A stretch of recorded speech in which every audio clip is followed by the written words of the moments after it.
이어서 돈의 시나리오 제2장 영원한 돈을 만들어줄 이름 지수. 나는 왜 수많은 재료 중 지수를 골랐나. 돈의 시나리오는 학습과 경험이 합쳐졌을 때 완성됩니다. 우선 무엇을 학습해야 할까? 투자자는 많은 것을 다양하게 학습할 필요가 전혀 없습니다. 살 것인가 팔 것인가에 대한 답변을 내려줄 재료를 찾아 공부하는 것으로만 족합니다. 그 재료에 자신의 시간을 쏟아부었을 때 자신만의 투자 원칙과 기준, 즉 돈의 시나리오가 생기기 때문입니다. 여기서 제가 당신에게 제안하는 한 가지 재료는 바로 지수입니다. 나는 많은 재료 중에서 지수를 통해 수익을 얻었고, 당신이 투자자로 성장하면서 지수를 공부한다면 원하는 부에 도달할 수 있다고 확신하기 때문입니다. 투자 경원이 삶의 교훈으로까지 확장되던 말 중 지수를 재료로 선택하게 했던 말이 있습니다. 나무를 보지 말고 숲을 봐라.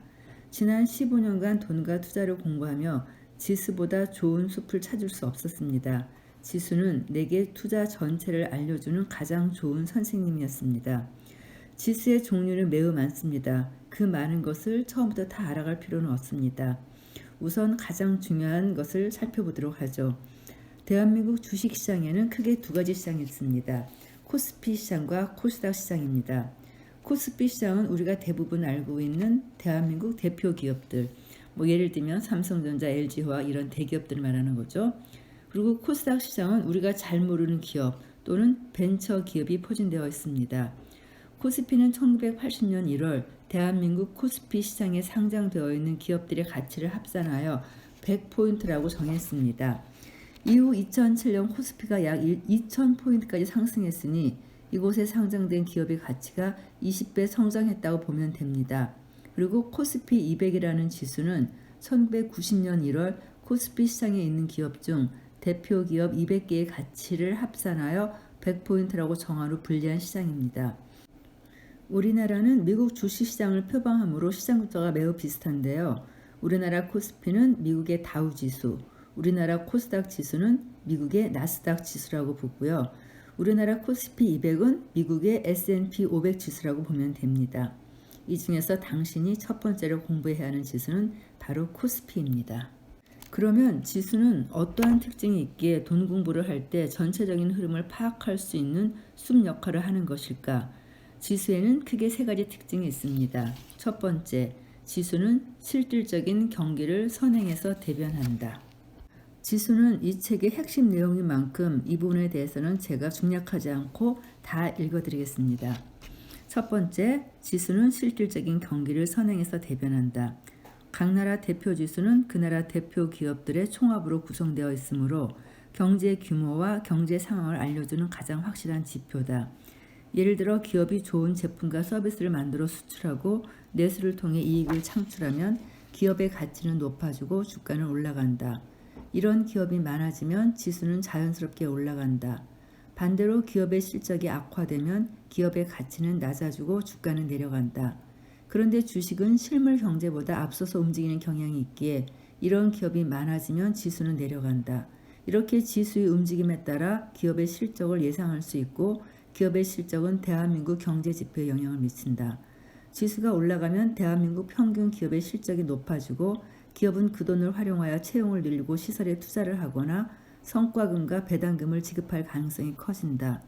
그럼 그곳에서 일하는 직원들의 급여가 올라가고 그 급여가 다시 시장에 유통되면서 소비가 늘어난다. 이것이 내수 활성화로 이어져 경제 호황이 온다. 즉 지수가 올라가면 대한민국의 경제 지표가 올라가고 실질적인 경제 상황도 함께 좋아지는 것이다. 반대로 지수가 빠지면 어떤 일이 벌어질까?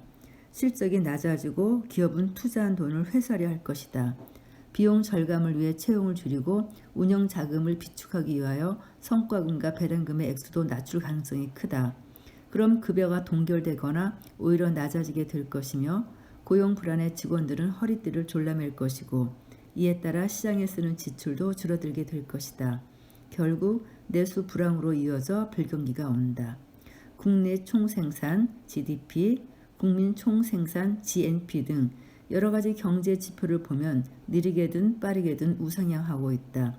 경제는 계속 더 좋아지고 있다는 신호지만 우리의 체감 경기는 그렇지 못하다. 나는 지난 10년 동안 경기가 좋다는 말은 단 한 번도 듣지 못했다. 그 이유에 대해서 많은 전문가가 여러 자료를 근거로 들어 설명하지만 나는 단 하나로 설명하고 싶다. 지난 10년 동안 코스피가 2000대에 머물렀기 때문이다. 물론 2021년 들어 코스피가 3000을 넘겼지만 지금 지수는 아직 실질 경기를 대변하지 못하고 있다. 앞서 말했듯 지수는 실질 경기를 선행하여 대변한다. 그래서 10년 전 체감 경기가 불경기였다면 지금도 여전히 불경기처럼 느껴질 수밖에 없는 것이다. 지수를 숲으로 삼아야 하는 이유 중 두 번째, 지수는 누구에게나 공평하다. 아무리 정확도가 높은 정보도 공평하게 제공하지 않으면 기준이 될 수 없다. 만약 어떤 정보를 얻기 위해서 비싼 돈을 들이거나 많은 시간을 써야 한다면 소수에게만 가치 있는 정보다. 만약 그 정보가 돈도 시간도 쓰지 않은 나에게 도착했다면 이미 정보로서 가치가 상실되었을 가능성이 크다. 상담을 하다 보면 잘못된 투자로 큰 손실을 본 사람이 많은데 되게 친한 지인이 건네는 이건 너만 알고 있으라는 말이나 인터넷에 떠도는 잘못된 정보에 속는 경우다. 너만 알고 있으라는 말에는 이미 알 사람은 다 안다는 사실이 숨어 있고 인터넷에 투명하게 공개된 정보는 나에게만 특별히 이익을 가져다 줄 수가 없다. 만약 확실한 수익이 보장되는 정보가 있다면 당신보다 훨씬 돈이 많은 사람이 먼저 선점을 할 것이다.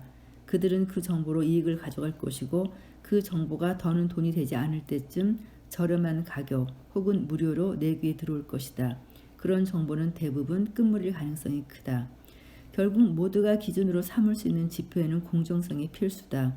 누구에게나 같은 내용의 정보가 동시에 전달되어야 한다. 그런 의미에서 코스피는 아주 공정하다. 인터넷만 있으면 누구나 5초 안에 무료로 확인할 수 있다. 돈이 많거나 똑똑하다고 해서 더 많은 정보를 얻을 수 있는 구조가 아니다.